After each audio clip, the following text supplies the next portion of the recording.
Everyone, so karong adlaw i-share na ko sa inyo hang among biyahe pati bulok. So dugay na ni siya na video mga day no, pero i-share lang gid ako sa inyo kay grabe jud kabongga mga day, view pa lang, dalan pa lang tan-awa. Naghunong mi diri na side mga day, makita man ninyo grabe jud ako kalipay. Saka grabe jud.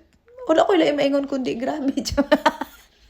Indot kaayo ang mga view mga day, lipay kaayo ko. Mayo na lang gyud kay na akong bana magsig picture o magsigsabot sa ko mga gusto bisag ikapoy na siya sa kuha. So makita ninyo ang dalan mga day tan-awa. Wa jud ko kasabot mga day na ipataas pababa paliko-liko pag yun. So, diri na side mga day nagbaklay na lang gyud ko mga day kay basig ma-skimberlo ko mga day tan-awa. Di ba? Grabe ka baba mga day. Pero di jud ka magmahay pag abot nimo sa area mismong area kay grabe jud ka nindot. As in, jud ka magmahay day. Kay grabe ka giving sa view. And then, makita ni mo day, grabe ka refreshing ang ilang mga, unsa day? Unsa ang refreshing day?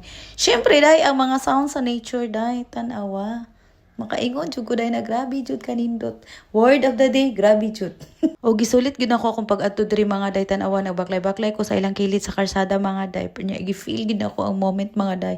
Gi-feel na ko ang mga tingog sa langgam pero sa tinuod lang si Mark sige na siya reklamo mga jay kay kaulanon na lagi. Wa jud nagkamali si Mark mga jay tan-awa perti na yung ulan na perting ko soga sa ulan pauli may mga jay makita man ninyo pero nagsige ra gyapon ko katawa. Halag na ulanan mga day ang importante lipay kay Ming Mark. Maora to. Salamat.